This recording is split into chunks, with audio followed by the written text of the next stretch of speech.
Así comienza Reconocer, el programa del equipo Praxis, en radiofrecuencia 808.com.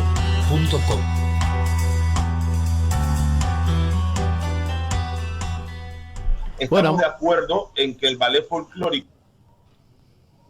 Bueno, muy buenos días. Estamos de acuerdo con lo del ballet folclórico, pero todavía no lo vamos a hablar. Que espere un poquito el compañero panameño para que le llegue su momento. No nos pisemos, panameño.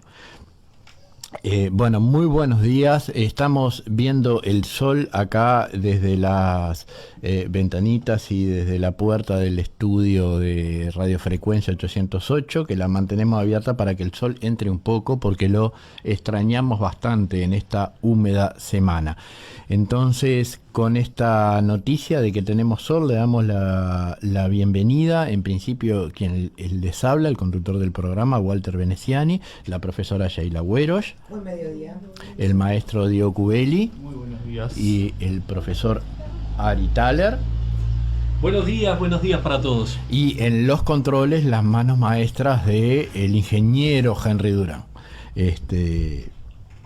que saluda por señas porque no tiene micrófono habilitado en su cabina, y sus nietas que acaban de llegar y acompañarnos en esta nueva jornada.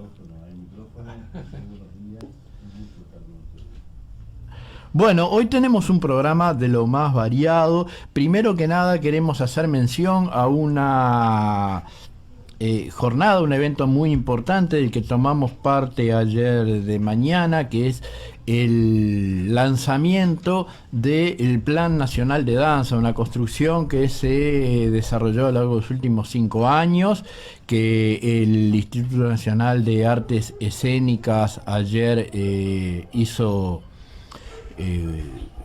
puso en estado público, dio a conocimiento una conferencia de prensa en un acto muy interesante en la sede del INAE, y del que la semana que viene vamos a tener un informe un poco más completo y la participación de algunos de sus principales figuras dentro del Instituto de Artes Escénicas, para darnos un poco una explicación de qué es esta nueva herramienta que va a tener el arte y la cultura en nuestro país para buscar caminos de desarrollo, en este caso específico para la danza en todas sus disciplinas y vertientes. Pero bueno, eso será parte de lo que hablaremos el sábado que viene, cuando también tengamos tiempo de haber estudiado un poco el volumen del plan de danza. En esta semana hay varios temas en esta edición del programa, que ya es el número 23. Hay varios temas que queremos compartir con ustedes. Vamos a continuar con algunos fragmentos, algunas pastillitas de lo que está haciendo todavía, porque continúa a lo largo de todo el año, este 36º Foro Latinoamericano de Expertos en Danza, que desarrolla la institución Los Danzantes de Colombia. Un saludo al amigo César Monroy, y que está teniendo realmente una importante repercusión, porque están tratando a fondo con gente muy capacitada temas que son de gran interés en general. Hoy vamos a tener la palabra de un maestro de danza de Panamá, Eduardo Hansel. El chiste de que si venía con Gretel ya lo hicimos, o sea que si se les está ocurriendo ahora, descártenlo porque ya está pasado. Este es solo Eduardo Hansel. Como dijimos, panameño, doctor en medicina, es investigador con varias publicaciones en el área del folclore, técnico superior del folclore del Centro de Estudio de Bellas Artes y Folclore de La Chorrera, gestor cultural y productor, percusionista, cantautor de coplas panameñas, director del grupo de danzas folclóricas Andrés Valiente de la provincia de Colón. Hace 26 años dirige este grupo. Organizador del Festival Internacional de Danza Patrimonial de Pareja Danza Panamá desde el 2009. Es delegado por Panamá a la Red Mundial de Baile Folclórico y a varias instituciones más. Y nos trae un tema que nos pareció muy interesante y muy adecuado para la realidad también de la danza folclórica de nuestro medio, y vamos a abordar la proyección folclórica como una gran excusa, así lo plantea Eduardo Hansel. Vamos a ir pasando sus opiniones, sus planteos, y los vamos a ir comentando poco a poco. Así que, si les parece bien, podemos comenzar con el primer módulo. Cuando hablamos de las expresiones artísticas del folclore en los escenarios del mundo, a menudo vemos los conflictos que generan las protestas creativas de muchos de los que, bien o mal llamados ballet folclóricos u otros denominados grupos de proyección folclórica, ante la mirada de muchos estudiosos del hecho folclórico tradicional o simplemente defensores de la tradición, quienes salen a manifestar duras críticas sobre los procesos llevados a escena por estos grupos antes descritos. Algo de cierto hay en la preocupación de los que algunos consideramos eruditos del folclore, de que con estas manifestaciones artísticas se pierda en el tiempo la esencia de la tradición, toda vez que cobra más fuerza el impacto que generan los espectáculos folclóricos en la urbe popular, y que migra con gran rapidez a muchas de las comunidades donde se origina el hecho folclórico, donde cada vez más aparecen nuevos grupos de proyección folclórica que buscan en la plasticidad del folclore un espacio para la creación, por lo menos en Panamá, y donde ya poco se aprecia en nuestros pueblos a las actuales generaciones preocuparse por conservar sus propias tradiciones, más allá de participar de las fiestas populares con fines de divertimento. Ahora bien, en la otra esquina del entarimado se encuentra el llamado relevo generacional de los directores folclóricos que aspiran a dejar su propia huella o imponer un estilo propio, pero a veces carente de bases o referentes, sin fundamentos académicos o investigaciones del hecho folclórico, con inquietudes efervescentes que muchas veces rayan en confrontaciones, donde los defensores de la tradición, aunque muchas veces empíricos, pero con una vasta experiencia y conocimientos del proceso de la tradición, los dejan sin armas para sustentar los cambios bruscos que quieren implementar en las propuestas artísticas de aplicación folclórica. Y es allí donde sale a relucir la excusa perfecta.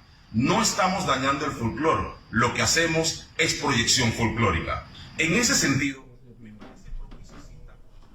bueno, yo creo que da para comentar lo que planteaba el panameño Eduardo Hansel, esa tensión que existe entre la supuesta conservación de las formas tal como nos son dadas o recibidas, y la posibilidad de cambiarla. A mí me parece que hay un punto muy interesante donde él menciona, entre otras cosas, la plasticidad del folclore como camino para que las personas se expresen. Si esto es una actividad artística, yo recuerdo una discusión que tuvimos en algún momento con el eminente, un intelectual importante que fue director nacional de cultura, Hugo Achúa, que él planteaba que la danza folclórica era una expresión cultural y no artística en su realización. Y con fundados argumentos, pero y que cuando era una realización artística dejaba de ser danza folclórica. Y bueno, y estamos ahí en el borde. El tema es exactamente dónde uno se posiciona cuando entiende danza folclórica. Y ahí volvemos a una situación que ya habíamos planteado, ¿no? Que es entre el fenómeno antropológico en sí mismo, si ese fenómeno antropológico en sí mismo está vivo y es inmutable, o si está extinguido y también, por lo tanto, lo consideramos inmutable. Yo creo que ni siquiera las cosas extinguidas se mantienen inmutables, porque la investigación avanza y las más antiguas civilizaciones, la prehistoria no se mantiene inmutable. A medida que sabemos más cosas, cambia nuestro concepto de la prehistoria, y creo que lo mismo pasa con los fenómenos folclóricos. El tema es que se utiliza el mismo vocablo para definir una cosa de esas características, de característica antropológica, y se usa el mismo término para definir un producto que tiene que ver con un género. con un género comercial. Cuando vas a la disquería encontrás discos de folclore, cuando en realidad quizás eso se debería llamar de otra forma o lo deberíamos mencionar de otra forma. Ahí me parece que está también un poco la situación de confusión, ¿no? Bueno, un tema bien complejo que lleva ya muchas décadas, ¿no? O sea, desde que surge incluso el término proyección para definir determinada enfoque que se le da a la danza tradicional. De hecho, a mí lo que me parece es que no hay otra forma desde el punto de vista contemporáneo o históricamente determinado quien lo ejecutamos, sino de hacer proyección. En tanto no estemos in situ, es decir, generando el material por un pueblo o por un colectivo específico de algo que luego con el tiempo se transforme en folclórico, estamos proyectando, no somos la realidad de un pueblo, por ejemplo, en este caso nuestro, del siglo XVIII, ni siquiera XIX, ni siquiera XIX fines. No lo somos.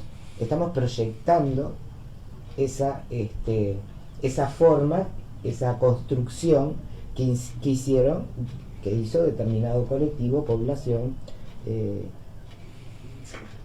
sociedad, etcétera. Entonces ahí ya partimos de una situación que me parece que es la matriz de donde analizar, es decir, proyección en tanto escénica, además, porque no lo hacemos en forma espontánea en un ámbito mayoritariamente. Podemos considerar que no sería proyección, por ejemplo, el bailar espontáneamente en una peña. O sea, generar ámbitos en donde simplemente la gente vamos a bailar y por lo tanto allí estamos generando no una proyección, estamos bailando. Pero cuando los grupos de danza tradicional generan esta proyección, lo hacen desde el punto de vista escénico. De hecho, todos los elementos que se tienen en cuenta son desde el punto de vista escénico. Acá no estamos separemos también del juicio de valor de si está bien lo que se presenta, si está mal, si es lindo, si es feo, porque en eso es otro tema. No importa eso, esas calificaciones no importa. El tema es escénicamente es proyección. Y creo que por lo menos en Uruguay hubo, con respecto a este tema de las proyecciones, un gran barullo, mambo y mala utilización del término proyección a partir de algo que surgió por la década del 80, mediados, fines por el 87 más o menos, ¿no, Walter? De María Esther Greve, sí, pero que un poco antes, o sea, María Esther Greve, por el 85. Sí, María Esther Greve, la investigadora chilena, generó, digamos, una valoración, una especie de sistematización, un conjunto de datos que lo que hacía era ordenar el pensamiento en cuanto a la proyección de la música. Pero de la música.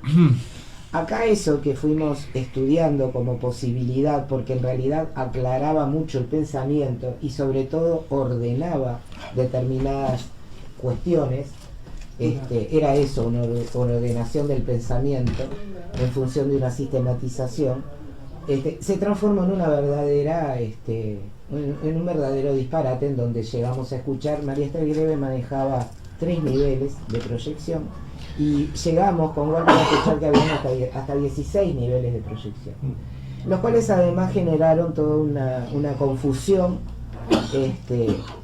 y bueno, incluso como no entendiendo que ni bien pisábamos un escenario íbamos a estar proyectando determinadas manifestaciones desde el punto de vista danzario que había generado nuestro cuerpo. Sí, yo pongo, inclusive en la década del 2000, ya en el 2000 y algo, se nos invitó a un congreso que se realizó en Montevideo, internacional, con gente de Argentina fundamentalmente, de Uruguay y de Argentina, y hablar sobre este tema de proyección. Ya había una gran confusión. Nosotros en nuestro libro Bailar en Uruguayo abordamos también este tema. Tratamos de ponerlo, como dice Sheila, ¿no? Que era un sistema, una forma de ordenar el pensamiento. Acá en Uruguay se había transformado hasta en una forma de clasificar los concursos. Se concursaba en primer nivel, en segundo nivel, en tercer nivel, en danza folclórica, sin haber hecho nunca ni siquiera un trabajo serio de traducción de eso, porque como dijimos, María Stegreve, que es una antropóloga y musicóloga chilena, había diseñado esa forma de estructurar el pensamiento para la música. Entonces, si era aplicable, nosotros le vimos en aquel momento, en la década del 80, una fecundidad, que ahora veremos de dónde venía también todo esto, ¿no? Porque el mismo Eduardo Hansel se va a meter un poco en su entramado de definiciones sobre el tema de proyección. Pero que además se habían utilizado mal, se habían entendido mal, ya no se iban a entender bien, pero además ya iba a haber pasado su tiempo histórico de fecundidad. Porque las definiciones desde el punto de vista de cuando tratamos de acceder, y esto es muy importante, acá vamos a tener que acceder a distintos planos y distintos niveles. Una cosa es lo que podemos charlar y otra cosa es lo que tenemos que definir. Y cuando vamos a generar definiciones desde el punto de vista conceptual entre personas que son expertas en un área, tiene que utilizarse un lenguaje de mucha precisión. Entonces nosotros proponíamos ya en aquel momento directamente abandonar, y en alguna medida eso en nuestro medio local se abandonó, en realidad, pero se abandonó por otra cosa que era peor todavía, ¿no? O sea, no es que la abandonaron por un pensamiento más elaborado, sino que se fueron a una fueron a estructurar todo el desarrollo de la danza folclórica en Uruguay en base a unas categorías que habían diseñado en Argentina para armar concursos, que son estilizado y como tradicional. Con unas cosas tan, una vez más, una falta de comprensión de lo que puede significar estilizado, que estilizar por su propia etimología es tiene dos acepciones, ¿no? Por un camino de acepción es el de estilete, es decir, hacer más largo y agudo algo. Por ejemplo, el gótico estiliza las torres de las iglesias, las hace más finitas y más altas y más agudas. Los tacos de los zapatos también. Se llaman estileto. En la definición de... Y la otra es de estilo. Y es cuando uno conoce algo, lo puede realizar y a la vez puede aplicarle su estilo. Pero siempre partís de un material X que conoces y lo haces más largo y más delgado, que no me parece que sea la excepción que se aplica a la danza, como la hacen más larga y más delgada. Y otro, cuando conoces un material lo podés reproducir, pero además le agregás un estilo propio. ¿Ah? Hemos trabajado mucho con Piazzolla, sin lugar a duda. Piazzolla era un estilista, aplicaba su propio estilo al tango. ¿Ah? Bueno, esto es tan extraño como que después se dieron concursos de danza folclórica con niños de 5 años en estilizado. Y como los niños de 5 años ya no solo habían aprendido tan profundamente el material, dominaban tan profundamente el material, sino que además estaban en capacidad de estilizar lo que ya habían aprendido. Bueno. Seguro, yo creo que no exactamente, pero por ese lado también Eduardo Hansel plantea en cuanto a estos relevos, ¿no?, que se van generando y que van modificando de forma bastante superficial, digamos, las decisiones que van tomando en los elencos y en lo que generan. Yo creo que además el término proyección lo podemos ir viendo más adelante con otras partes, pero el término proyección en sí va dejando de ser funcional a medida que vamos complejizando y desconstruyendo el pensamiento de un pensamiento más lineal que provenía. Este término proyección fue un avance muy importante por allá por la década del 40 y lo empezaron a utilizar. Ahora va a trabajar un poco en definiciones, pero él toma definiciones muy posteriores. El término ya en la década del 40 estaba presente, ya lo utilizaba Carlos Vega, sin duda lo utilizaba Ayestarán, algunos autores. Sí, pero ya más adelante es lo que va a mencionar Hansel, pero es más adelante, y lo que hacen es sobre ese término que ya estaba en uso, tratar de darle una mayor precisión. Y después María Esther Greves se apoya en todo eso que ya estaba en uso, ya había sido redefinido, para darle una mayor definición todavía.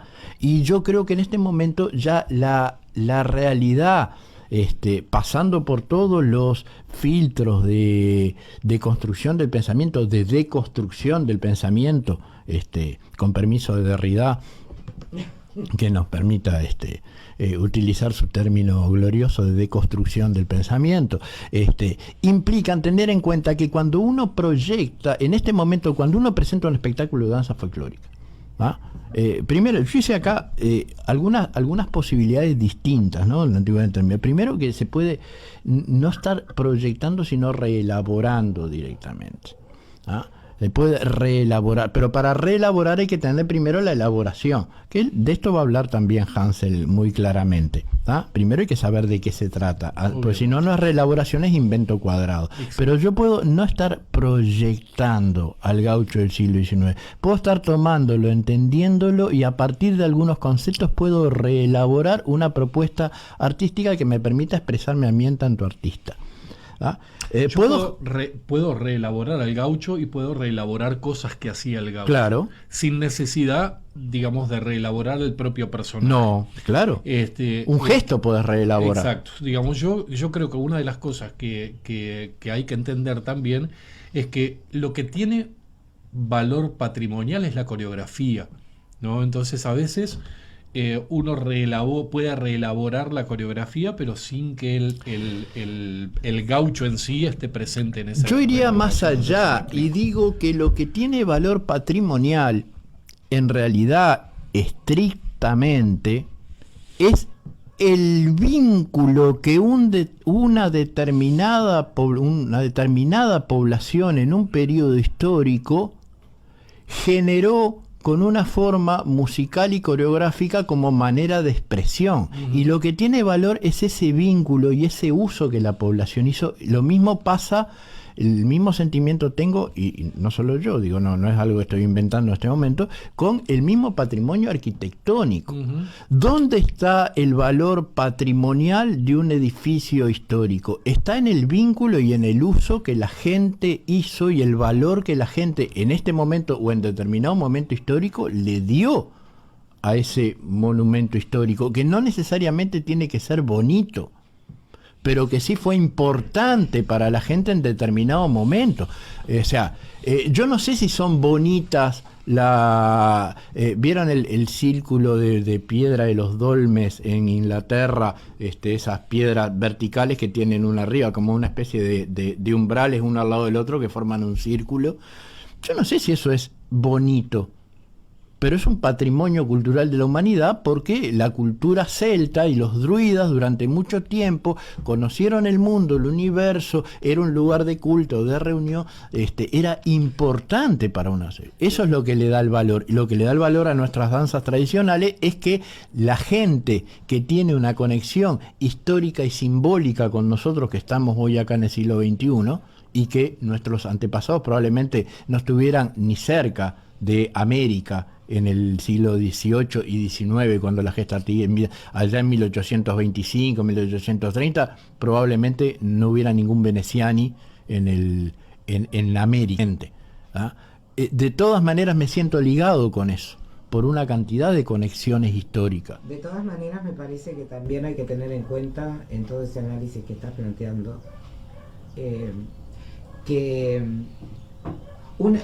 voy a repetir la cita Rosa. Una cosa es una cosa y otra cosa es otra cosa. Es decir, una cosa son las danzas extintas, las coreografías extintas, y otra cosa son las vigentes.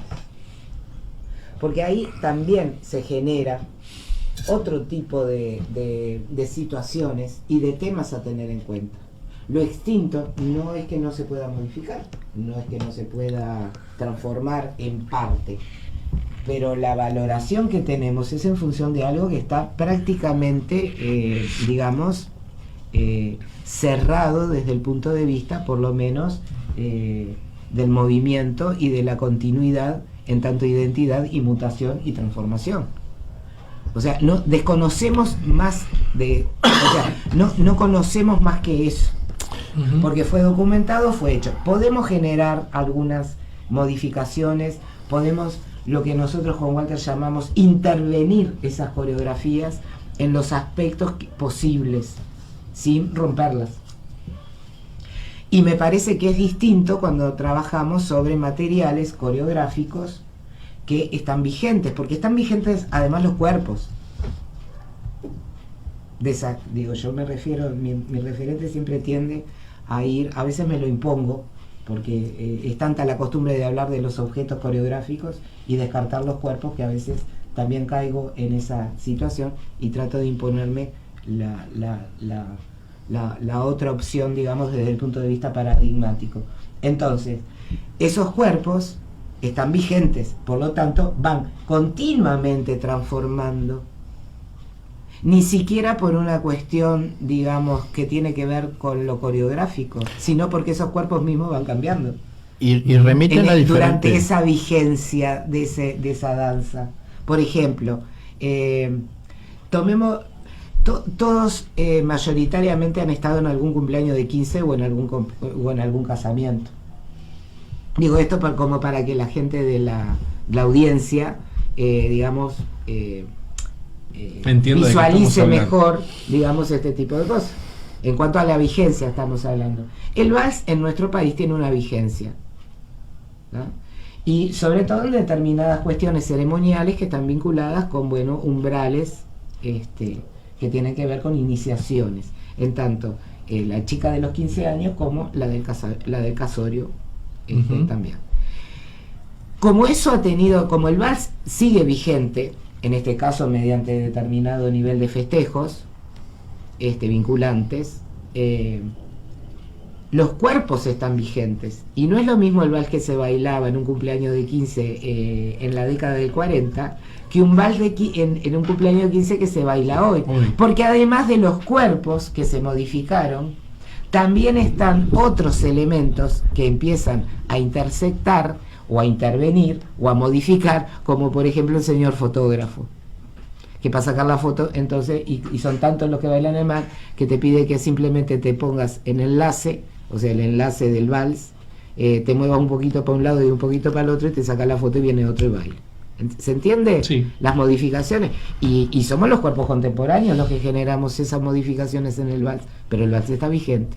Y que, por otra parte, digamos, los oídos, digamos, de los chicos del 2020 no tienen incorporado el vals dentro de sus hábitos cotidianos, digamos. Sí, y que cosas que refieren a tradiciones diferentes. Seguro. Lo podemos ver justamente, por ejemplo, el pericón. ¿Ah? El pericón se reproduce, y se reproduce a veces en unas escuelas, ¿no? Y eso realmente está remitiendo a la tradición de la década de 1880 y pico, de lo que se bailaba en campaña, remite a la tradición del circo criollo de 1885 a 1920, remite a las tradiciones de lo que el circo criollo produjo como herramienta de difusión, como medio masivo de difusión en todo el cono sur, que llevó a que se bailara el pericón nacional en fiestas y en cantidad de eventos y en fiestas privadas y en casamiento y todo, o remite a la tradición institucional que la enseñanza primaria tiene sobre sí misma. Entonces, ¿qué es lo que está proyectando? Capaz que está proyectando un poquito de cada cosa, ¿tá? Porque la realidad, nuestro pensamiento de la realidad, por eso hablaba de la deconstrucción y del desgaste de algunos artefactos mentales, como la manera como se venía construyendo el pensamiento hasta determinadas décadas. En este momento la construcción del pensamiento es mucho más abierta, y una acción concreta conlleva una cantidad de elementos más. Hay una cantidad. Cuando veo un espectáculo, así sea un gato que veo bailar, me estoy acordando ahora de un video de un escondido que nos pasó el otro día Ari por nuestros WhatsApp y por nuestras redes, que era muy gracioso. Estoy proyectando una cantidad de cosas que tienen que ver con la historia del gato, con la identidad cultural, con este momento actual del que estaba hablando Sheila, con una cantidad de cosas. Entonces, estos términos debemos ponerlos siempre en someterlos a la crítica. ¿Ah? Yo creo que podríamos pasar un tema musical, a ver si Panamá nos alegra un poco con su música, y después volvemos con el segundo fragmento de... Bueno, les quiero contar que en esto, justamente cuando escuchaba previamente los audios del maestro Hansel, decidí ponerme un poquito a investigar qué era lo que estaba ocurriendo hoy día con la música folclórica en Panamá.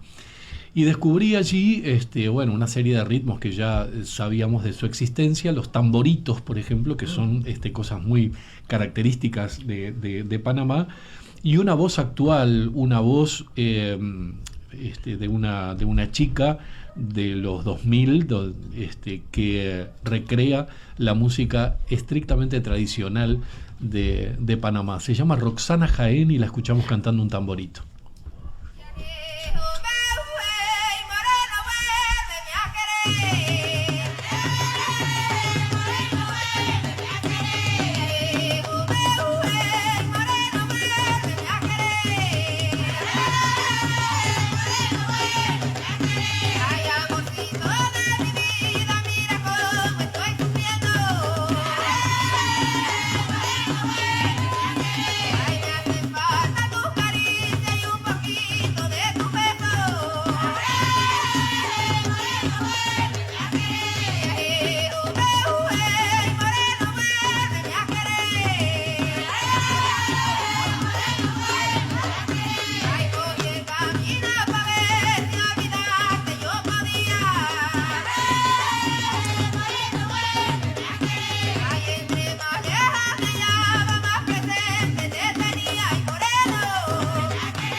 En ese sentido, me parece propicio citar una de las definiciones propuestas por el investigador argentino Augusto Raúl Cortázar, quien plantea la proyección folclórica como la expresión de fenómenos folclóricos producida fuera de su ambiente natural y cultural por obra de personas determinadas o determinables que se inspiran en la realidad folclórica, cuyo estilo, formas, tipos o carácter trasuntan y reelaboran en sus obras destinadas al público en general, preferiblemente urbano, al cual se transmiten por medios técnicos, mecánicos e institucionalizados propios de la civilización en vigencia, manifestándose ya en el plano de la creación artística, literatura, música, danza, artes plásticas, teatro, cine, televisión, entre otros, ya en el campo de la industria, tejeduría, cestería, platería y además en la moda, la enseñanza, entre otros aspectos.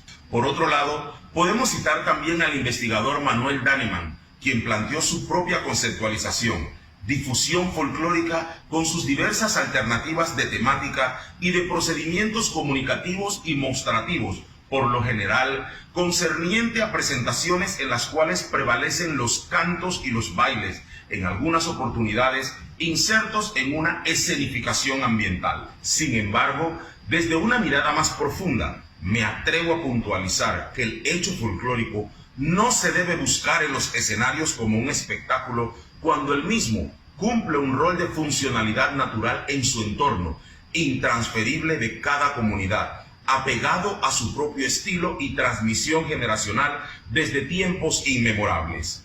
Pero en esa misma línea también puedo enfatizar en el riesgo inminente y amenaza que se genera cuando llega la mentada renovación, que estoy seguro que bien llevada se puede convertir en una excelente estrategia para el estudio, conservación y divulgación de las manifestaciones folclóricas, siempre que los creativos dediquen un poco de tiempo a la búsqueda de información desde la fuente, generando las bases para la inspiración y creación, y que responsablemente asuman su rol frente al público, sustentando sus propuestas y no dando a entender que lo que realizan es folclórico, y mucho menos que representa a una comunidad o ente folk, como se denomina en nuestro país a los poseedores de ese conocimiento ancestral.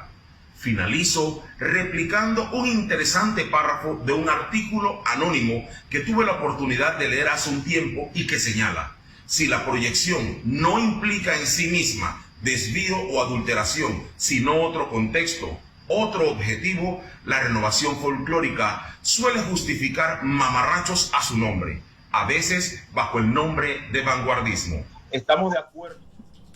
Bueno, esto que plantea Eduardo es algo que pasa, es algo que hemos discutido en nuestro medio hasta el hartazgo y que es muy difícil de ver. A veces lo que planteamos en determinado momento, largar con el tema del nombre proyección, y ya dijimos, el resultado fue que siguieron haciendo, en algunos casos, en otros no, hacen cosas maravillosas.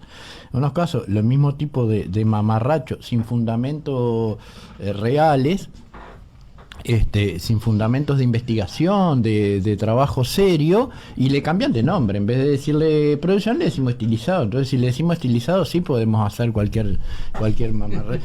Digo, vamos cambiándonos como de sombrero, cuando en realidad estamos trabajando con la cultura tradicional y popular de un pueblo, y yo creo que es importante conocer las bases. Por ejemplo, siguiendo con el tema del pericón, el pericón es algo que está cambiando, algo que en su base, en sus formas tradicionales más antiguas, que provienen de la contradanza, que nos vinculan con el siglo XVI y XVII, tiene la posibilidad de innovar, de cambiar figuras, de que el bastonero mismo proponga una alteración, no solo en el orden, sino que se inventen figuras nuevas y pasen figuras nuevas se creen y se reelaboren y se generen figuras nuevas. No sería tan grave. Pasó cuando se generó el pericón, del pericón que le pasaron, creo que con 6 o 8 voces de mando, le pasó Elías Regula a los hermanos Podestá, hasta las 36 voces de mando, pasó todo el transcurso del circo criollo, donde le fueron agregando y recogiendo de donde iban y los bailaban y le pasaban figuras y ellos las recogían y las incorporaban y quedó matrizado. Pero quedó matrizado, pero no cerrado. Como dice un antropólogo brasileño, no hay peor, el folclore no se puede crear en maceta, no se puede tener cerrado. No se puede tener como una cosa acabada la mariposa pinchada en la espuma plast. El folclore está vivo, en el caso del pericón también. Entonces yo puedo aceptar que haya una cantidad de variantes, de hacer una figura sí, otras no, de incorporar nuevas figuras. Pero una cosa es comprender el pericón y cambiarle algunas figuras, cambiar algunas cosas, modificar una entrada, una salida, y otra cosa es, como no me sé la coreografía del pericón, le invento una completamente bizarra y nueva, y después digo que son distintas variantes del pericón. No, esas no son distintas variantes del pericón. Eso es un invento cuadrado que tuvo uno un día. Pero en este caso específico también, y vinculado, digamos, a ese pericón institucionalizado, sobre todo en la educación primaria, también tenemos el tema de que según el nivel de edades, es la posibilidad de comprensión de una danza tan compleja, tan larga y con tanta variable, entre otras cosas, que en su estructura de forma tiene un permanente ir y venir desde las líneas a los círculos. Entonces hay muchas veces que los estudiantes no tienen ni siquiera la menor idea de cuál es la derecha y la izquierda, menos van a tener la idea de compatibilizar desde el punto de vista de la percepción otros cuerpos moviéndose a la par que ellos y simultáneamente. Ujú. Y otro tema también, el espacio en el que el espacio que habito para danzar, donde a veces los salones son muy buenos, son sumamente adecuados para la danza, pero otras veces son patios hasta de tierra o baldosas sueltas y rotas, porque esa es la realidad de contexto que tenemos. Pero sobre todo en esa interacción a veces se sustituyen figuras o movimientos o posturas corporales del pericón por lo que en realidad la persona que está a cargo de la coreografía entiende que puede, y pueden poco. Por lo tanto, se lleva a una mínima, digamos, expresión en donde no se tienen en cuenta un montón de elementos que tiene la danza y que hay que respetarlos por lo menos. Ujú. En este tema de las definiciones también, como ya vimos, él toma las definiciones de Cortázar, que son de finales de la década del 60 y principio del 70, de un argentino muy interesante, de una figura consular de la antropología y el folclore chileno, creo que hasta un monumento tiene Manuel Daneman, pero con Manuel Daneman también se tiene que parar y hacer la veña por su clara filiación al pinochetismo y a las opciones de extrema derecha, pero de todas maneras fue un científico muy valioso que falleció hace no tantos años, creo que hace unos 10 años, pero que también son definiciones estas a las que está mencionando Eduardo Hansel, que provienen de la década del 60, del 70, que se apoyan en anteriores, que tienen que ver con paradigmas científicos del tipo difusionista, es decir, hay una cosa en un lugar y esa misma cosa se va trasladando simplemente en todos lados y se cambian lo acá, y en el trayecto de esa cosa después los paradigmas cambiaron mucho. Nosotros encontramos apoyada en estas definiciones todo ese trabajo de María Esther Greve en la década de los 80, pero creemos que todo el paquete necesita ser criticado y reelaborado y mirado, sacar lo que puede servir todavía y reelaborarlo de otra manera. De todas maneras, escuchemos la opinión de Eduardo Hansel sobre este mismo tema, porque él nos pasó a las definiciones. Vamos a su propia opinión sobre el tema. El 3.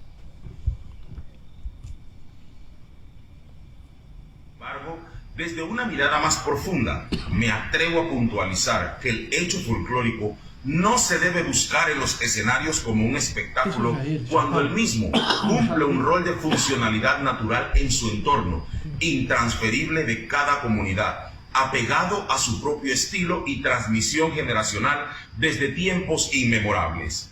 Pero en esa misma línea también puedo enfatizar en el riesgo inminente y amenaza que se genera cuando llega la mentada renovación, que estoy seguro que bien llevada se puede convertir en una excelente estrategia para el estudio, conservación y divulgación de las manifestaciones folclóricas, siempre que los creativos dediquen un poco de tiempo a la búsqueda de información desde la fuente, generando las bases para la inspiración y creación, y que responsablemente asuman su rol frente al público, sustentando sus propuestas y no dando a entender que lo que realizan es folclórico, y mucho menos que representa a una comunidad o ente folk, como se denomina en nuestro país a los poseedores de ese conocimiento ancestral.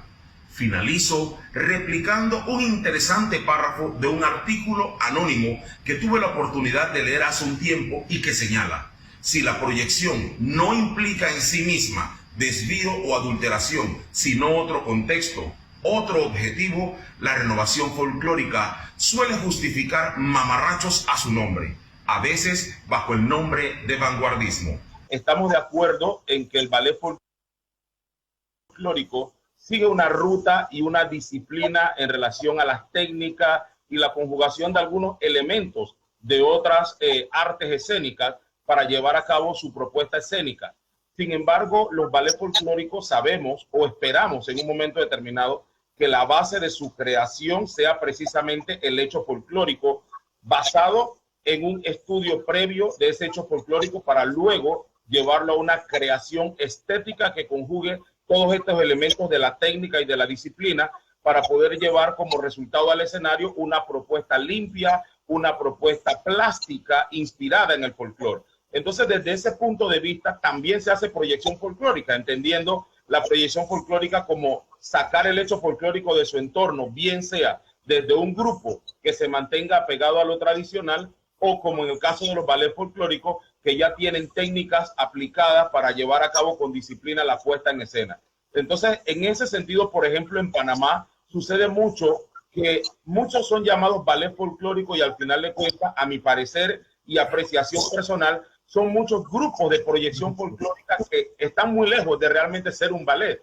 Simplemente que por utilizar alguna técnica, estilizar algo de sus movimientos, ya se consideran ballet folclórico. Y en ese sentido yo lo categorizaría como una aplicación folclórica. Realmente no es un ballet folclórico propiamente dicho en un momento determinado. Son grupos de proyecciones que utilizan la técnica del ballet clásico, la técnica de jazz, la técnica de contemporáneo para hacer una especie de proyección inspirada en el folclore. Ahora, en el otro escenario están los ballets de danza que propiamente se dedican a la técnica y que entonces utilizando esa habilidad y esa disciplina la aplican al folclore y hacen creaciones inspiradas en el folclore de alguna región en específico. Porque precisamente Bueno, eso me parece que es extremadamente claro, esas opiniones sobre lo que significa ballet. Me reía de las caras de Ari porque él es un defensor del ballet folclórico en tanto lenguaje artístico, con reglas y con una estructura que si uno quiere acceder a eso las tiene que respetar y que son muy difíciles de acceder.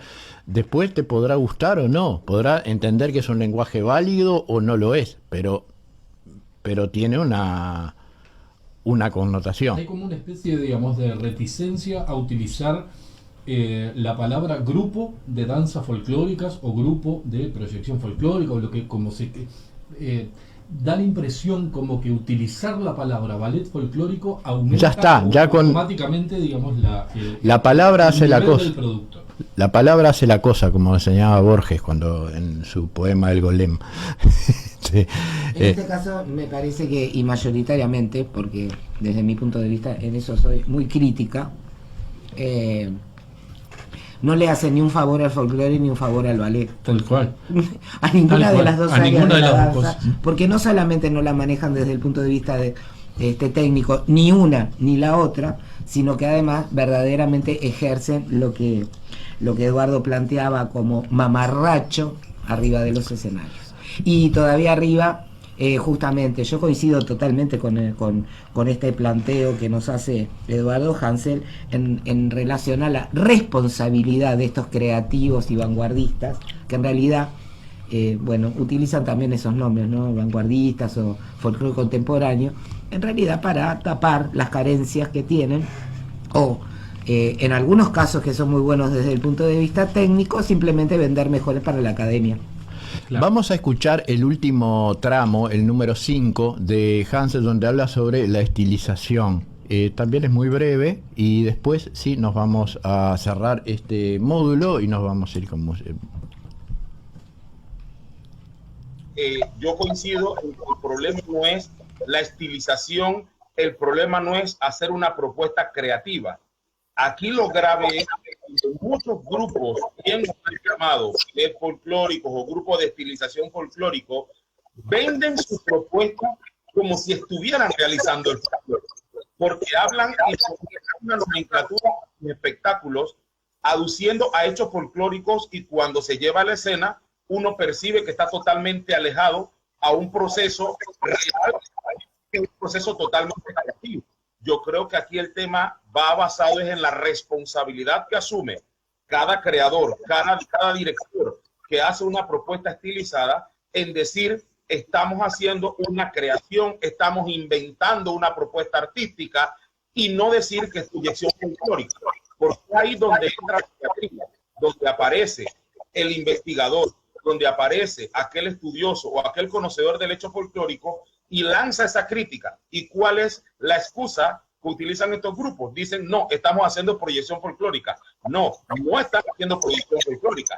Están inventando una obra artística, están creando una obra que quizás viene del pensamiento, la idea del director o del productor de esta obra, y no tiene nada que ver con el hecho folclórico. Creo que aquí el tema es que el director asuma responsablemente su propuesta creativa y no tenga miedo de decir no es folclore y no representa ninguna región. Claro. Esto me representa a mí como director y representa a mi grupo, representa mi inventiva, representa mi capacidad creativa y es lo que estoy llevando al escenario, quizás vestuarios de X o tal región que se asemejan a vestuarios folclóricos, pero que no es una propuesta folclórica como tal. Entonces creo que aquí lo importante es la responsabilidad que asumimos frente a lo que nosotros hacemos. Y creo que el gran temor que tienen muchos directores hoy día, por lo menos en mi país, no sé si pasará igualmente en Colombia o en otros lugares de Latinoamérica, para todas aquellas personas que están apreciando este foro, es que los directores tienen el temor de decir, esto es mío, esto lo creé yo, esta es mi propuesta y esto no es el folclore de mi región. Bueno, me parece que esto es clarísimo, estamos completamente de acuerdo, ahí pasa, porque también yo mañana viajo, si tengo suerte, mañana no en realidad, pero en algún futuro próximo, viajo a China y voy a un espectáculo y me dicen que voy a ver el ballet folclórico de cualquier región, de Honan, de cualquier región de China, y yo me siento... Y yo, como turista, me creo que como el espectáculo se llamaba Ballet Folclórico de Honan, estoy viendo las danzas folclóricas de Honan. Entonces, si después resulta que no, estaba viendo una cosa que elaboró otra persona, es prácticamente como una pequeña estafa cultural. ¿Ah? Decime lo que estoy viendo porque yo no tengo por qué saberlo. Bueno, acá también me parece que además de la responsabilidad de hacerse cargo de lo que uno crea, porque a veces, bueno... Hacete cargo de la criatura. Hacete cargo de la criatura. Pero creo que también hay una responsabilidad política cultural. Acá en este país, para agregarle a Eduardo Hansel, no sé qué ocurre en Panamá, pero en nuestro país, tanto vale un descosido como un barrido, es el dicho. Porque yo los cambio todos siempre. Puedo meter cualquier otro dicho. Entonces eso no puede ser. Es decir, las personas que están al frente de las políticas culturales, sea en los niveles políticos que sean, ya sean nacionales o departamentales, tendrían que por lo menos tener asesores calificados para este tipo de trabajo. Porque el tema está vinculado además con los cruces con el turismo. Y con los cruces que tienen que ver con, bueno, con un montón de situaciones que en realidad estamos haciendo justamente esto que planteaba Walter.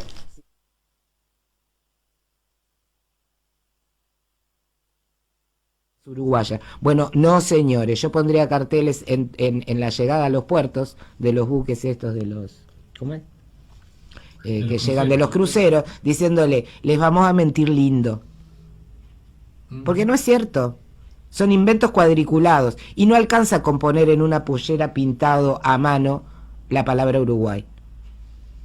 Hay que bailar bien, los cuerpos tienen que estar entrenados y además de eso, las propuestas coreográficas que hacemos deberían ser por lo menos respetuosas de lo que es nuestro acervo danzario. Entonces, la parte política, cultural, también juega acá un rol fundamental, porque están aceptando y están apadrinando cualquier cosa. Esta es la realidad en el Uruguay. Nos vamos a ir dejando este tema con una música que es maravillosa. La cumbia panameña es una maravilla. Y ahí aparece la guitarra, que es uno de los instrumentos muy utilizados en el folclore panameño, junto con los tambores y con el violín. Volvemos de vuelta a hablar de un tema que en algún momento retomaremos. Uno de los más grandes guitarristas folclóricos de la actualidad en Panamá, Luis Cloqueda Hernández, una cumbia panameña.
burumba y se menea con su catonga. Buma buruma, lava la ropa la negra espuma. Buma burumba y se menea con su catonga. Y a lo largo de la costa se juntan las lavanderas con sus tendales de ropa que simulan 1000 banderas. Una con canasto encima, otra cepillo y jabón. Le van dibujando al día garabatos de almidón. Buma buruma, lava la ropa la negra espuma.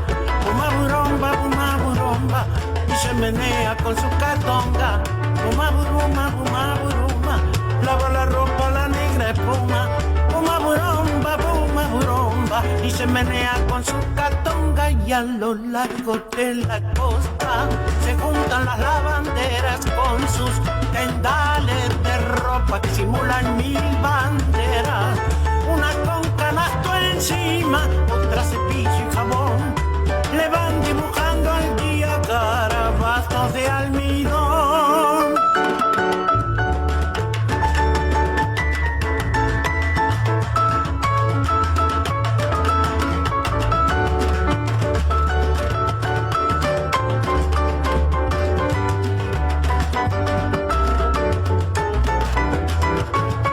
Buma buruma, lava la ropa la negra espuma. Buma burumba y se menea con su catonga. Buma buruma, lava la ropa la negra espuma. Buma burumba y se menea con su catonga. Y a lo largo de la costa se juntan las lavanderas con sus tendales de ropa que simulan 1000 banderas. Unas con canasto encima, otras cepillo y jabón. Le van dibujando al día garabatos de almidón. Le van dibujando al día garabatos de almidón. Le van dibujando al día garabatos de almidón.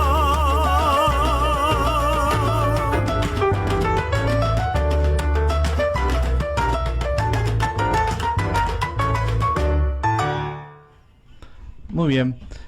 Bueno, escuchábamos el candombe Buma Buruma de Carlos Páez Vilaró, una de los últimos trabajos discográficos de Lágrima Ríos, que es quien cantaba. La idea de hoy, de este segmento, justamente es recordar, no por ninguna fecha en particular, sino porque teníamos ganas de recordar a Lágrima Ríos y sobre todo de escucharla. Lágrima Ríos, que en realidad su nombre era Lida Melba Benavides Tavares, nació el 26 de septiembre de 1924 en Durazno. La información que anda en la vuelta dice que al poco tiempo emigró junto a su madre a Montevideo, instalándose en uno de los tantos conventillos del barrio sur. Desde su niñez, la calle Durazno marcó su vida. Aprendió a cantar y bailar en el asilo maternal, que es el actual edificio del Ministerio de Salud Pública, a donde concurría mientras su madre Isabela trabajaba como empleada doméstica. Luego cursó estudios primarios en la antigua escuela número 27.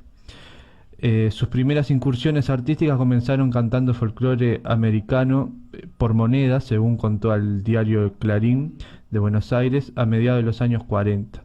Mientras trabajaba de día en una fábrica de tejido, debutó en la noche montevideana como cantante de milongas y tangos bajo el nombre de Lida del Río. A mediados de la década del 50 del siglo XX, desde la fonoplatea de CX30, los escuchas montevideanos conocieron finalmente a Lágrima Ríos con el trío de Alberto Mastra, que además fue el que le había sugerido su seudónimo de Lágrima Ríos, que le había dado la otra posibilidad era armonía, entre armonía y lágrima. Lágrima eligió su nombre. Bueno, vamos a seguir escuchando justamente Luna Morena, una versión muy particular que es prácticamente a capela de un espectáculo en vivo, que es de Alberto Mastra.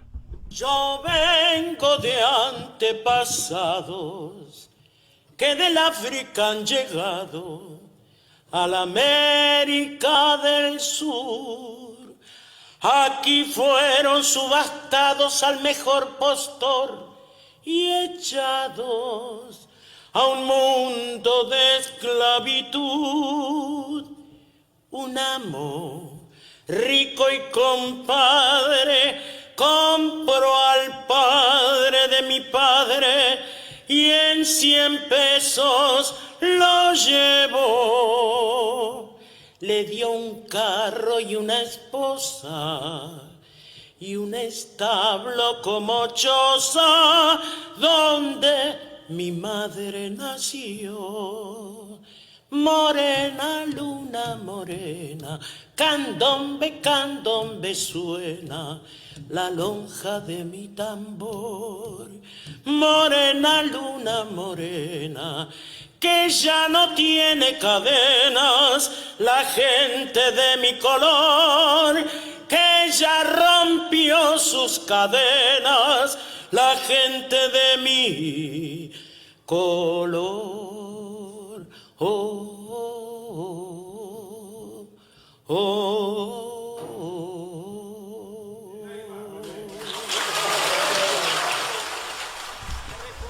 Bien, escuchábamos el candombe Luna Morena de Alberto Mastra por Lágrima Ríos en un espectáculo en vivo homenaje a Alberto Mastra de la década de los 80.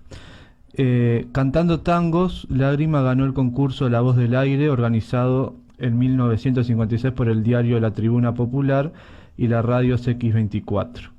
A partir de allí obtuvo un contrato para cantar en la orquesta de Orosmán Fernández, en esa emisora y en conocidos locales nocturnos del momento como Teluria, lo que le permitió dedicarse por completo a lo artístico, dejando atrás la fábrica y otros trabajos domésticos. En cierta ocasión expresó que había entrado al tango casi sin querer y que su incursión no había sido fácil, dado que por aquellos años era muy raro hacer tango y ser negra. Vamos a seguir escuchando ahora en un tango de Juan Carlos Patrón, con música de Gavioli y Carmelo Imperio, que es Payaso Triste.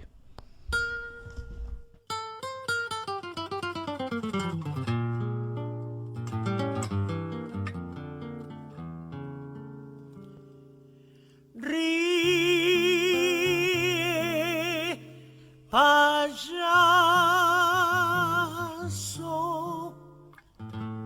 alivia tu dolor. Payaso triste, voy por el mundo con incurable pena de amor. En cada aurora mi fe renace y muere en cada puesta de sol. Cuando en el circo festejan todos las 1000 piruetas del viejo clon, no piensa nadie que el rostro ríe mientras solloza su corazón. Soy prisionera en libertad, río salto, canto, bailo para los demás. Esclava vivo es mi prisión, un recuerdo que lo engrilla a mi corazón.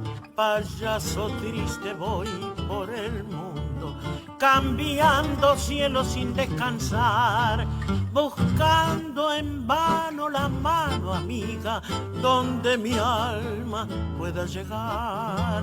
Cuando unos ríen, saltan y bailan, otros se quejan sin pan ni luz, pienso que todos somos payasos bajo la carpa del cielo azul. Soy prisionera en libertad, río salto, canto, bailo para los demás. Esclava vivo es mi prisión, un recuerdo que lo lo engrilla a mi corazón. Ríe, payaso,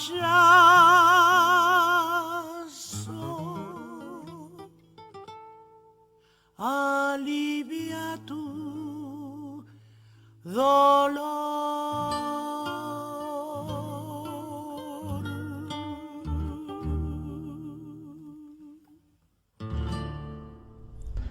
Bien, escuchábamos el tango Payaso Triste de Patrón Gavioli y Carmelo Imperio por Lágrimas Ríos. A partir de los años 60 y durante una década integró el quinteto vocal a capela Brindis de Sala, de la cual fue creadora y fundadora. Con este grupo recorren el país y la región presentándose en diversos programas de la televisión argentina. En los 70 comenzó una actividad con una activa labor con su espectáculo Noches de Uruguay junto a la orquesta de Walter Silva y los hermanos Bonasorte en los tambores. Por esos años también participó en elencos de películas argentinas y compartió escenario, por ejemplo, con Goyeneche, con Edmundo Rivero en Buenos Aires. También podemos decir que su trayectoria como exponente del ritmo del candombe comenzó en el 46, cuando fue invitada por José Antonio Lungo, Macho Lungo, a seguir en carnaval con la comparsa Añoranzas Negras. A partir de allí salió casi sin interrupción y, por ejemplo, en los conjuntos que salió, Miscelánea Negra, Morenada, Marabunta, Canel y su Baracutanga, Yamboqueña, más adelante en el tiempo. En el 2003 inauguró Las Llamadas, encabezando el desfile junto a la organización que presidía en ese momento, que era Mundo Afro. Ahora vamos a escuchar Milonga en Rojo, que es del primer disco larga duración que grabó Lágrima en el año 72, con las guitarras de Hilario Pérez. Milonga en Rojo es de José González Castillo, el padre de Cátulo, Lucio de Mare y el uruguayo Roberto Fugazo.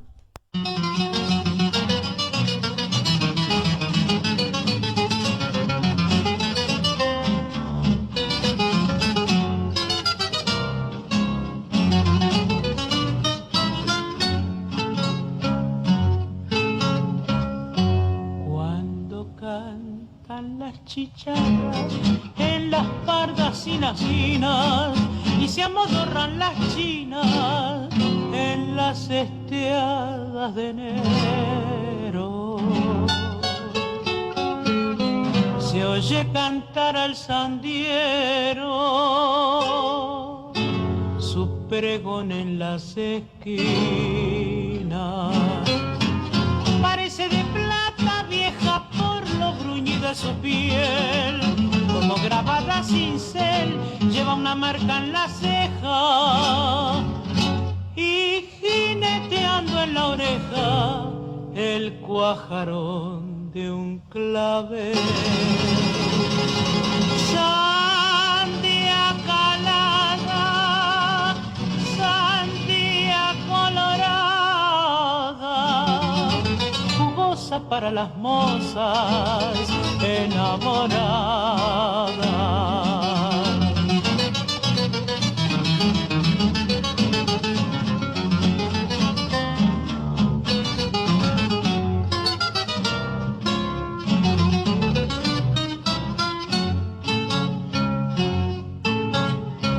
En la vereda arbolada cabecea algún vecino, es un fuego en el camino ardiendo en la resolana. El carro de mala gana tira el matungo cansino. Con sonora gambeteada cruza un tábano zumbón, sobre el verde montón de las frutas apiladas hay dos sandías caladas justificando el pregón. Sandía calada,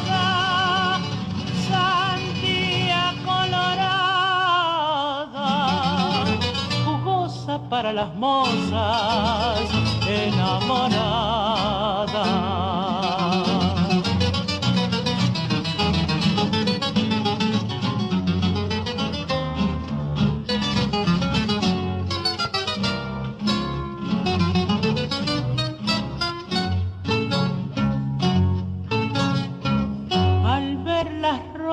Heridas, el mozo siniestro evoca la pasión ardiente y loca que le hizo buscar un día el jugo de una sandía en la pulpa de una boca. Y la sangrienta abertura que hizo también su facón al conocer la traición de aquella novia perjura que con una caladura le destapó el corazón. Sandía calada, sandía colorada, para las mozas enamoradas.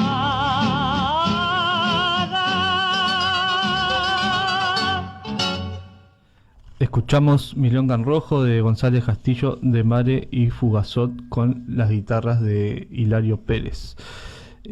Fruto de la actividad de Lágrima entre tangos y candombes, fueron discos que grabó a partir de los años 70, que es lo que venimos escuchando, y a lo largo de las siguientes décadas. Estos le permitieron llegar a ser conocida por un mayor público en el país y en el exterior también. Digamos que llegó a grabar un poco tardíamente, ¿no?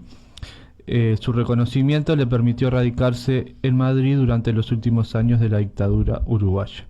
En el 2005 fue editado un libro y un disco compacto que fue Café de los Maestros, que lo inventó, fue un invento de Gustavo Santaolalla, donde reunió figuras del tango de los que estaban en ese momento, y fue, digamos, uno de los últimos reconocimientos importantes que tuvo. También decir que la colectividad afro-uruguaya encontró en ella una referente y una defensora de sus reivindicaciones. Fue así que presidió durante muchos años la organización Mundo Afro. Para finalizar, decimos que falleció el 25 de diciembre del 2006, algunas semanas después de ser inaugurado por ella el Día del Candombe. Y también, para finalizar, vamos a escuchar un candombe, esta vez de Homero Mansi en letra y Charlo en música, que es Oro y Plata de sus últimas grabaciones.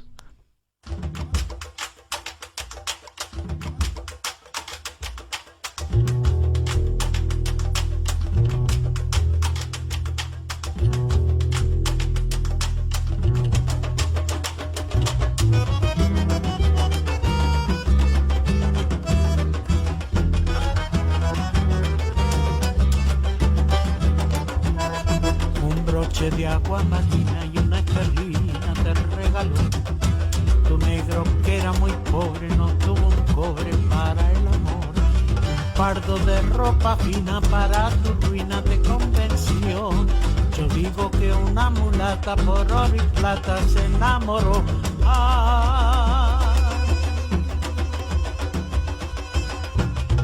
Late, el late y el cuero del parche mate, con manos de chocolate, el negro que la perdió. Rueda que rueda, lo mismo que una moneda, con ropa de tulicera, la negra que le mintió. Todos los cueros se están doblando, pero tus ojos están llorando, que un pardo de cuello duro, fumando un puro se la llevó.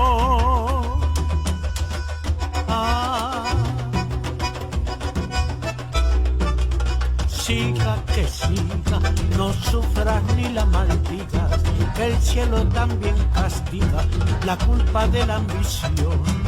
Manos en la tambora mientras tu pena llora que llora. Te digo que es un tesoro de plata y oro tu corazón.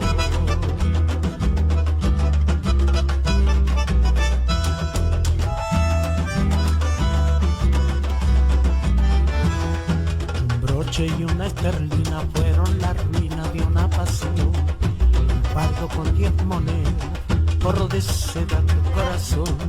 La plata siempre es la plata que hiere y mata sin compasión. Yo digo que una mulata por oro y plata se enamoró. Ay, siga que siga, no sufras ni la maldigas, que el cielo también castiga la culpa de la ambición. Rueda que rueda, lo mismo que una moneda, con ropa de tul y seda, la negra que le mintió. Todos los cueros se están doblando, pero tus ojos están llorando. Que un pardo de cuello duro, fumando un puro, se la llevó. Ah. Siga que siga, no sufras ni la maldigas, que el cielo también castiga la culpa de la ambición. Las manos en la tambora mientras tu pena llora que llora. Yo digo que es un tesoro de plata y oro tu corazón. Las manos en la tambora mientras tu pena llora que llora. Yo digo que es un tesoro de plata y oro tu corazón. Las manos en la tambora, en la tambora. Las manos en la tambora, en la tambora, en la tambora.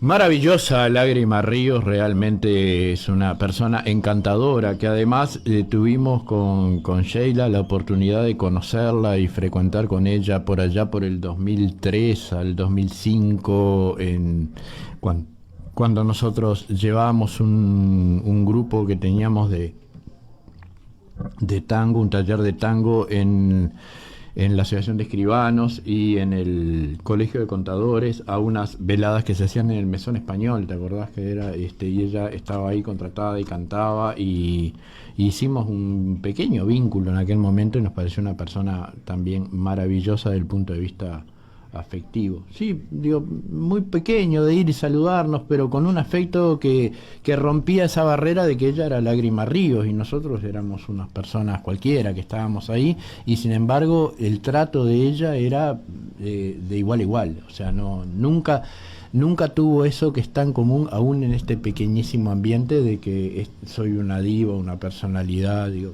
Lágrima era así nomás. Se sentaba, charlaba, hablaba, te llamaba, te abrazaba. El otro día que te había visto por primera vez, te habían presentado, el otro día ella te abrazaba y te besaba. Qué suerte que vinieron y que están. Era maravilloso. Pero queremos además hacerles un anuncio que nos parece extremadamente importante y que casi nos olvidamos. El 25 de agosto de 2022, no se hagan ningún compromiso porque tenemos un enorme evento que es, ¿cuál, Sheila? ¿Qué vamos a hacer el 25 de agosto? Desde hace 10 años, esta va a ser la 10ª edición de la Gala de la Danza Tradicional en el Uruguay, que se realiza en la Sala Verdi, como es yo diría que ya también tradicional, así con Gustavo Zidane y todo el equipo de la sala. Los 25 de agosto realmente es una celebración, pero además esta gala va a tener ahora, a partir de esta 10ª edición, una variable importante, porque señoras y señores, público en general, amigas y amigos, llega el premio Praxis. A la danza tradicional y popular. A la danza tradicional, por ahora, a la danza tradicional. Por ahora. Por ahora. No nos apuramos, pero por ahora. Un acontecimiento de primer nivel, para lo cual el equipo ha estado trabajando arduamente, yo diría que durante muchísimo tiempo, más que para esta preparación de la gala, porque es algo que venimos pensando, modificando, transformando, pero en suma, llegamos, señores y señoras, a la estatuilla de los premios Praxis, que va a ser un deleite. Como los Oscars. La envidia del Oscar. La envidia del Oscar. La envidia del Porque Oscar. esta es nuestra macaca. Entonces esto va a ser genial, porque además hemos también estado trabajando nada menos que con Tiago, con la gente de Dimpura 3D. Horas ha estado Tiago trabajando y soportando nuestros requisitos y detalles de todo, les aviso, de todo tipo y tamaño. Tiago es un genio, así que cuando tenga, verdaderamente, más allá de la publicidad, digamos, cuando tengan un trabajo en 3D, en esas impresiones fabulosas que son como, no sé, a mí me resultan algo hasta de ficción, cuando en realidad lo estoy viendo lo que está sucediendo y cómo va matrizando eso, y me parece que, no sé, que estoy cerca de la Guerra de las Galaxias o cosas rarísimas. Tiago realmente es no solo un creativo, dispone de los medios técnicos sin duda, pero también de esa parte que es necesaria desde lo creativo para aguantarnos en lo que queremos lograr, y es maravilloso realmente. Entonces también un saludo a Tiago. Pero bueno, hablando de la estatuilla, sí, nuestra macaca va a ser la envidia de los Oscars. Bueno, pero entonces va a haber, además del lanzamiento de los premios Praxis, que va a tener ya algunos reconocimientos que vamos a estar entregando este año, el 25 de agosto, también hay una excelente programación artística para ese evento, que es la gala anual, de la cual vamos a estar hablando desde acá hasta el 25 de agosto y probablemente algún tiempo después, porque es el evento del año. Sí, vamos a contar con la presencia de 4 elencos de danza, son además de diferentes lugares de nuestro territorio, y tenemos a el grupo Salsipuedes, dirigido por Laura González de Montevideo. Tenemos al Estribo, dirigido por Amparo Lucas, y la dirección artística de Aritali, que es prácticamente de Canelones. Con base en Canelones. No me saques lo que yo digo. Está ahí en el con base en límite, Parque del Plata. En Parque del Plata. Bueno, Canelones. Que está en Parque Canelones. Tenemos a Nuestra Danza, que es un grupo de La Valleja Minas. Era lo que decía yo eso. Que está... Sí. ¿Qué cosa? Minas, La Valleja. Vos decías el grupo y yo digo de dónde es. Bueno, dirigido por Sabrina Veneziani y Sabrina Juan César. Veneziani y Juan César. Y Huella del Sur, Del departamento de San José. Dirigido por Mercedes Barcelona. Exactamente. bien. Entonces, además Producción al aire se llama. además tenemos algo especial, y es, a ver si nos ayuda Diego. ¿Qué toca ayudar? El trío Comunidad. El trío Cubeli. Trío Cubeli. El trío bueno, Cubeli. El maravilloso. trío Cubeli con un cantor muy especial también, que no sé dónde Tenemos un cantor muy especial que será. ¿Será? ¿Quién será? Y presumo que debe ser Ariel Garcén. Presumo de ser Yo Ariel conozco mucho. Garcén. Acá ahora empezamos el momento de la triple personalidad. De la triple personalidad. Bueno, estamos preparando un repertorio interesante, creo yo, así que están Para mí va a ser invitados. una jornada muy especial, porque va a ser un momento de retomar una actividad que hacía mucho tiempo que no realizaba, que era cantar con músicos en vivo. Y Esperemos estar vivos en ese Sí, momento. claro. Que estemos en vivo. Graben algo. Por lo... y confiando plenamente, por otra parte, en la calidad de los arreglos musicales que está desarrollando Diego, uno se acostumbra a determinadas modalidades, el canto con las pistas, etcétera, nos va marcando un poco la pauta de por dónde encauzar las interpretaciones o la forma de decir los temas, pero cuando uno canta con músicos en vivo, la construcción de la interpretación va por otro lado distinto. Así que bueno, va a ser una experiencia preciosísima la de volver nuevamente a sentir el respaldo de tres músicos profesionales y de buena calidad sonando en el acompañamiento. Bueno, así que vamos a tener un excelente espectáculo con grupos de danza folclórica, con el trío Cubeli, con Ari Thaler o Ariel Garcén, como más les guste llamarlo, cantando en vivo ahí para todos ustedes.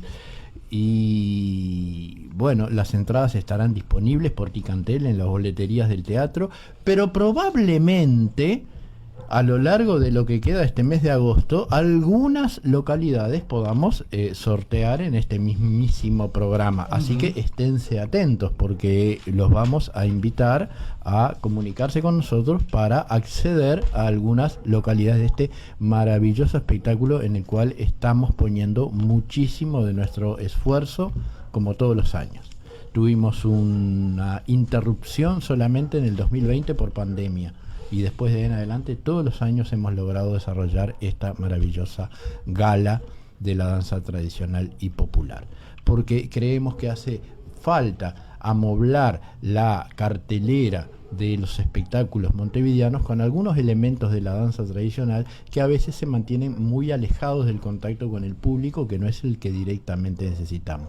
Por más que este sea un género que tiene una larguísima tradición y que hace muchos años que los artistas uruguayos están transitando los escenarios generando propuestas vinculadas con la danza folclórica, a veces con muy alto nivel, y sin embargo el relacionamiento con el público no se da, porque desde los acá presentes hay gente que ha estado vinculada con la danza folclórica desde hace mucho tiempo, ¿no? Sin alejarnos mucho de la mesa. Sheila, ¿en qué época vos comenzaste a estar vinculada con la danza folclórica y cómo fue ese primer momento donde te vinculaste? En realidad venía vinculada con la danza tradicional desde muy pequeña, porque mi familia, parte de mi familia, mi primo concretamente, bailaban en un grupo que era parte de la sociedad tradicionalista Elías Regules. Entonces, como bailaban ahí, muchas veces ensayaban en el patio de mi casa y bueno, se veía eso. Me vinculé con eso cuando tenía alrededor de 9, 10 años. En realidad surgió de una propuesta de la mamá de uno de los compañeros que en ese momento estábamos en un grupo scout, que también había ahí una referencia a través de uno de mis primos que era scout y que tenía una ya trayectoria, a pesar de ser bastante chico. Y bueno, allí se fue averiguando y comencé a bailar, comencé a estar en un grupo de danza, porque bailaba desde antes, como todas las personas,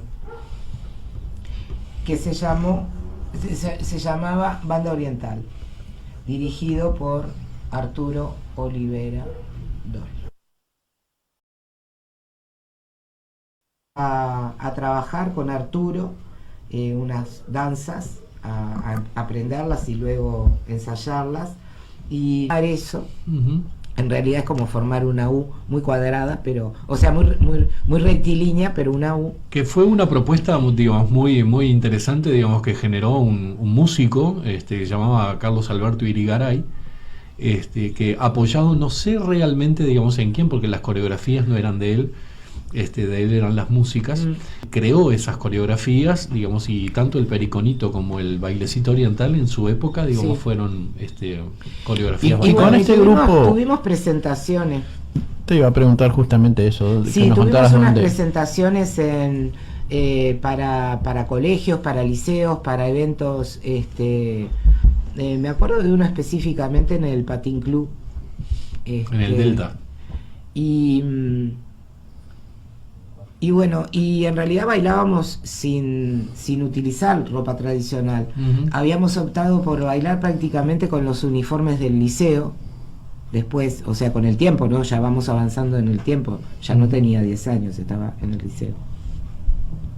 ¿Hasta qué momento te mantuviste en este grupo Banda Oriental? Y hasta muy poco más de los 11 años, porque después pasé, bueno, el tema 1972, por ahí sería, sí, entonces. más o menos. 1972, a raíz de que, bueno, se iba, había unos espectáculos y me propusieron bailar, completar unas parejas que faltaban en el grupo de danza de la Elías Regules, donde ya bailaba mi prima y su novio actual, y otros compañeros que eran muy cercanos, digamos, porque o era una relación familiar o era una relación también que estaba vinculada con las cercanías como vecinos, o que se construían en las peñas. Sí. Entonces también, digamos, a partir de ese momento, no solo, bueno, este trabajo de un grupo, de todo este tema de aprender unas danzas, unas coreografías y después salir al escenario, cual fuera, escenarios alternativos en ese momento, sino que además se generaban peñas prácticamente todos los viernes por algún grupo, y bueno, y las peñas eran lo más divertido del mundo, porque además te tironeaban de un brazo, del otro, te gritaban de una punta del salón al otro las figuras que venían, y ahí aprendías todo el resto de las danzas que te faltaban. Y era muy divertido, y éramos muy chicos, y éramos recepcionados muy bien también por poner en ese momento la adultez.